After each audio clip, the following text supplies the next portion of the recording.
Be me, married to Grace for 3 years. Thought I married someone who believed in equality. Turns out I married someone who believes in equality only when it benefits her. Let me tell you about the spreadsheet. Grace works as a marketing coordinator at some mid-sized firm, makes decent money, comes home around 5:30 most days. I work in IT consulting, often pulling 10 to 12-hour days. Doesn't matter to Grace, though. Equality means exactly 50-50 household duties, tracked on her precious Excel spreadsheet. First red flag should have been when she presented me with the household labor distribution chart, 6 months into marriage. Color-coded categories for cleaning, cooking, shopping, maintenance, administrative tasks. She updates it weekly, sends me passive-aggressive emails when I'm behind quota. Hey babe, just noticed you're at 42% this week. We discussed this. Try to explain that I worked 65 hours this week while she worked 40. Grace launches into lecture about how my job being more demanding doesn't excuse perpetuating patriarchal power structures. The idea that your work is more important is exactly the kind of thinking that oppresses women. Arthur. Apparently suggesting that someone who works more hours might do fewer chores is literally violence. Cooking becomes the first battleground. Grace refuses to cook anything ever.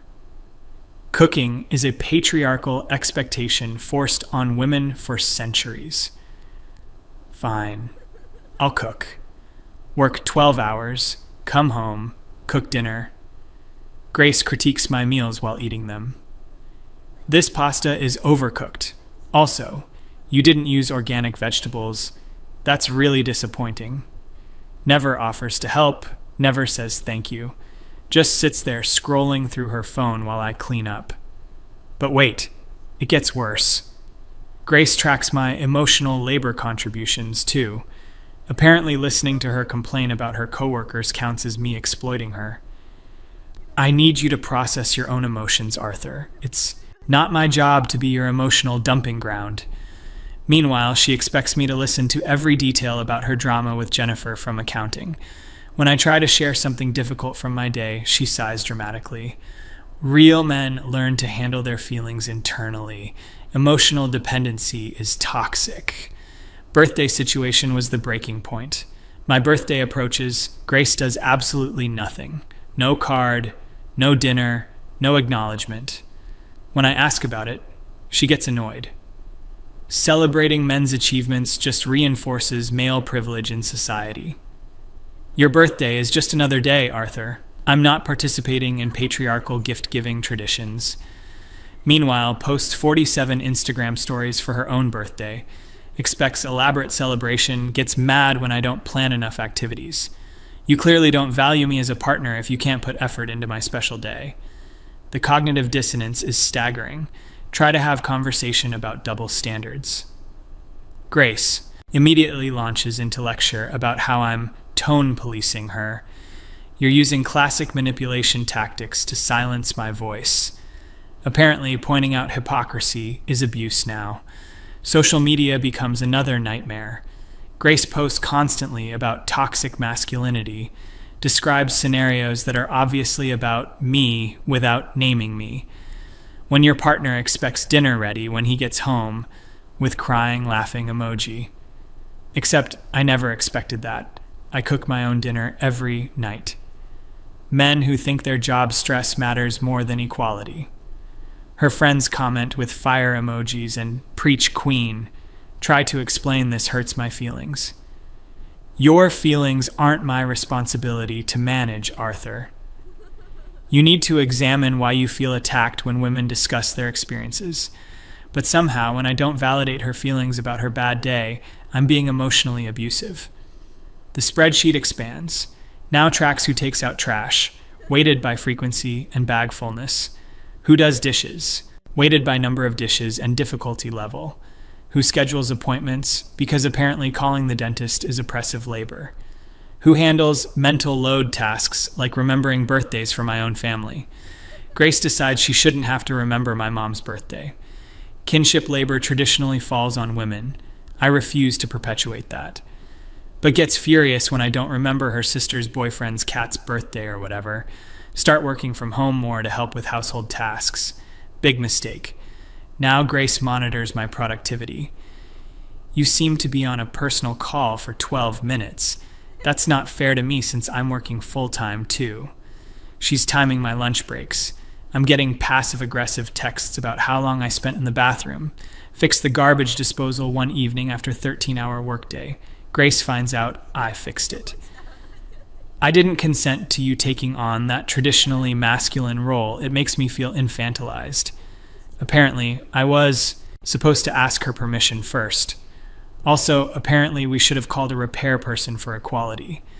Also, apparently me knowing how to fix things is somehow oppressive to her. Refused to open doors for her anymore because she said it was patronizing. She gets mad about that too. You're being deliberately obtuse about the difference between respectful gestures and systemic oppression. Can't win. Finances become another battleground. I make about 40% more than Grace due to working significantly more hours and having specialized skills. Grace decides this is problematic, wants to split all expenses exactly 50-50 regardless of income difference. Also wants me to give her money to offset the wage gap. Also doesn't want me handling investments because financial control is abuse, but also doesn't want to research investments herself because that's boring. Emotional labor spreadsheet reaches new levels of insanity. Grace starts tracking invisible labor, like noticing when we're low on toilet paper. Assigns point values to different types of emotional support. Active listening, 3 points. Validating feelings, 5 points. Problem solving, 1 point, because that's actually dismissive. Come home exhausted after a particularly brutal week. Client crisis had me working until 2 a.m. 3 days straight. Just want to collapse on couch. Grace immediately launches into 45-minute monologue about how her coworker Jessica totally copied her presentation style. Try to listen, but I'm literally falling asleep. You're not being emotionally present, Arthur. This is exactly the kind of dismissive behavior that drives women away. Explain that I'm exhausted and need a few minutes to decompress. Grace gets furious. Your work stress doesn't give you permission to ignore my needs. I work just as hard as you do. She worked 37 hours this week. I worked 71. Apparently, pointing this out makes me a misogynist. Breaking. Point comes during argument about vacation planning. Grace refuses to plan anything because women are expected to handle social coordination, but also criticizes every suggestion I make. That hotel looks too expensive. This restaurant is too casual. Why didn't you research activities? Spend hours planning perfect weekend getaway. Grace nitpicks every detail. You booked the massage for me without asking what type I wanted. That's controlling. Finally snap during dinner on random Tuesday. Grace starts lecturing me about how I loaded the dishwasher wrong. The patriarchal assumption that any effort is good enough is exactly why women end up redoing men's work. Something inside me breaks. You know what, Grace? You're absolutely right about gender roles being oppressive. She looks pleased, thinking she's won. So I'm not going to perpetuate them anymore. Explain calmly that I will no longer be doing any traditionally masculine tasks. No more fixing things, no more handling finances. No more lifting heavy objects. No more dealing with car maintenance. You're a strong, independent woman. You can handle these things yourself. Grace's expression changes. That's not what I meant, Arthur. Why not? Gender roles are oppressive, remember? Tell her I also won't be providing emotional labor anymore. Won't be listening to her problems because that would make me her emotional dumping ground. Need to process my own feelings first before I can support others. Just repeating her own words back to her. Grace starts getting upset. You're being ridiculous. That's not the same thing. How is it different? You told me emotional dependency is toxic. Tears start forming in her eyes. I need you to listen to me about my day. Sorry, I need to examine my own emotional needs first. Your feelings aren't my responsibility to manage.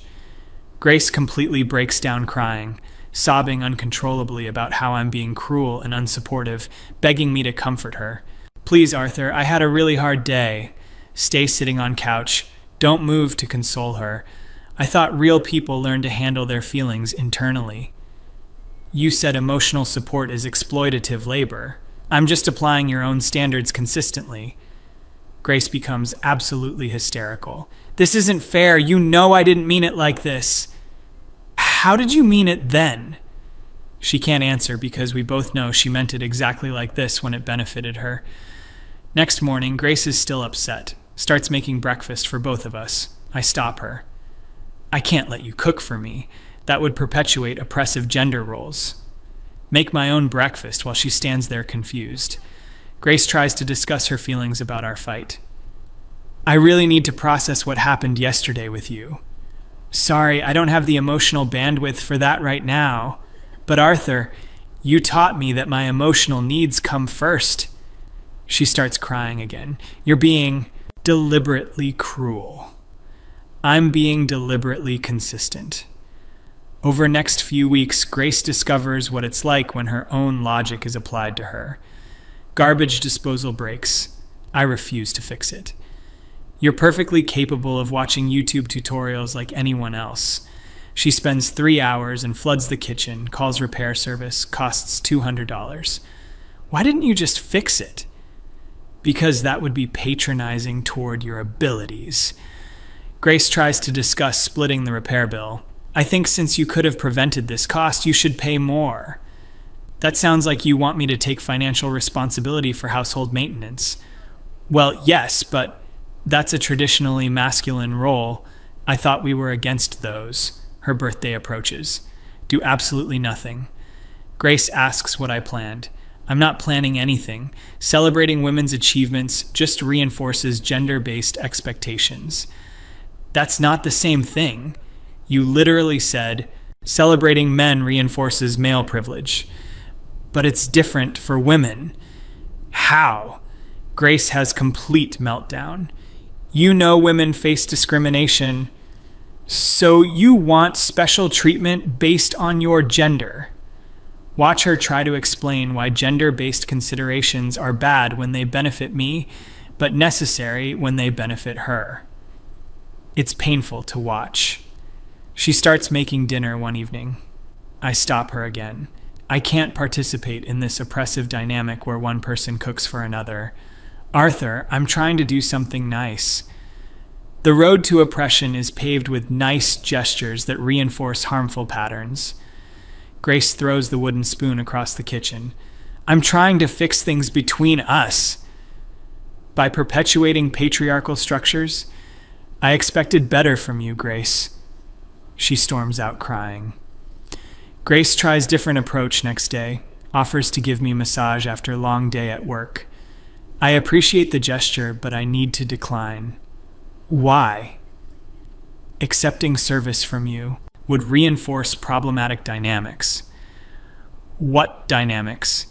The expectation that partners should provide comfort. That's emotional labor. Grace stares at me like I've lost my mind. You're taking this too far. I'm taking it exactly as far as you did. Situation escalates when Grace asks me to carry heavy groceries from car. I can't do that. It would be patronizing to assume you can't handle them yourself. She struggles with 6 bags, drops one, apples roll everywhere. Arthur, please help me. Strong, independent women don't need men to solve their problems. Grace starts crying in the driveway. I just needed help with groceries. And I just needed appreciation for working 70-hour weeks, but apparently that reinforces male privilege. Neighbors start staring as Grace has breakdown in driveway. She's sobbing, mascara running, trying to collect scattered apples. I stand there calmly watching. This is what equality looks like, Grace. That evening, Grace tries to initiate serious conversation. We need to talk about what's happening to our marriage. I'm not available for that discussion right now. What do you mean you're not available? I need to prioritize my own emotional well-being. But this affects both of us. Your relationship concerns aren't my responsibility to manage. Grace becomes increasingly desperate over following days, tries making my favorite meal. I refuse to eat it. I can't participate in traditional gender role expectations. She throws the entire lasagna in the garbage. Grace buys me expensive watch for no reason. I return it. Gift giving creates unbalanced power dynamics. It's just a watch. Today it's a watch. Tomorrow it's expecting me to be grateful for things I never asked for. She tries scheduling couples counseling. That would require me to do emotional labor around our relationship. But it would help us. Your desire for relationship improvement isn't my responsibility. Grace has another complete breakdown. I don't understand what you want from me. I want exactly what you wanted from me. Nothing. That's not true. You wanted me to handle my own emotions, work full-time, do half the housework, show no expectations, and be grateful for the privilege. List everything she demanded over past 2 years. No emotional support, no appreciation, no birthday recognition, no help with anything traditional. Just cold 50-50 splitting of everything while she got to lecture me about privilege. Now you're getting the same treatment and you can't handle it. Grace tries to explain why it's different. I was trying to create equality. This is equality, Grace. Perfect, mathematical, cold equality. But relationships need warmth and support. You told me warmth and support were oppressive labor. She can't argue because I'm literally using her exact words. Every single thing she demanded, I'm now demanding. Every boundary she set, I'm now setting. Every lecture she gave about independence, I'm now giving. Grace realizes she created this monster. Her feminist principles sound insane when applied to her. Suddenly, she wants traditional relationship dynamics, wants emotional support, wants help, wants appreciation, wants special treatment. Tell her she can have all those things. Just needs to admit her previous behavior was unreasonable, needs to acknowledge that relationships require mutual support and appreciation, needs to recognize that rigid equality isn't the same as loving partnership. Grace refuses, too proud to admit she was wrong. Insists her principles were correct, but I'm applying them wrong. You're weaponizing feminism against me. I'm applying your logic consistently. If you don't like how it feels, maybe examine the logic. Marriage is effectively over. We're roommates splitting bills exactly 50-50. No emotional connection, no support, no warmth. Just two people coexisting under Grace's carefully constructed rules. Grace becomes increasingly miserable. Realizes she doesn't want equality. She wanted privilege. Wanted all the benefits of traditional masculinity, protection, provision, emotional support, with none of the traditional femininity, appreciation, nurturing, cooperation. She tries one last time to fix things. Cooks elaborate dinner, lights candles, puts on nice dress. I thought we could have a romantic evening. Romance is a patriarchal construct designed to manipulate women into domestic servitude. Arthur, please stop. I'm just educated about these issues now. I thought you'd be proud. Grace starts crying again. I miss when you used to be nice to me. I miss when you used to be nice to me too. But that's different. How is it different, Grace? Explain it to me. She can't explain it because there is no explanation. She wanted a relationship where she got everything and gave nothing. Where her feelings mattered but mine didn't. Where her work was valued but mine was expected. Where her principles applied to me but not to her. Grace finally breaks down completely. I was wrong. Is that what you want to hear? I want to hear what specifically you were wrong about. I expected too much from you while giving nothing back. And I used feminist language to justify being selfish. We have first honest conversation in 2 years. Grace admits she liked having someone take care of her while lecturing them about equality, admits she enjoyed the moral high ground while being hypocritical, admits she never considered how her demands affected me. Ask her what she wants from relationship going forward. I want partnership, real partnership, not scorekeeping. What does that look like? Mutual support, appreciation, flexibility based on circumstances rather than rigid rules. Tell her I want the same things, but trust is broken. She spent 2 years training me not to expect anything from her. Can't just flip a switch and go back. Grace asks what it would take to rebuild. Consistency. If you want emotional support, you need to give it. If you want help, you need to offer it. If you want appreciation, you need to show it. And if I mess up, then you'll get exactly the same energy you give. We try to rebuild. Grace struggles because she has to actually reciprocate now. Can't just take everything while giving lectures. Has to show up as equal partner rather than entitled critic. Slowly start doing nice things for each other again. But now it's balanced. When Grace cooks, I clean. When I work late, she handles evening tasks without complaint. When she has bad day, I listen. And when I have bad day, she listens too.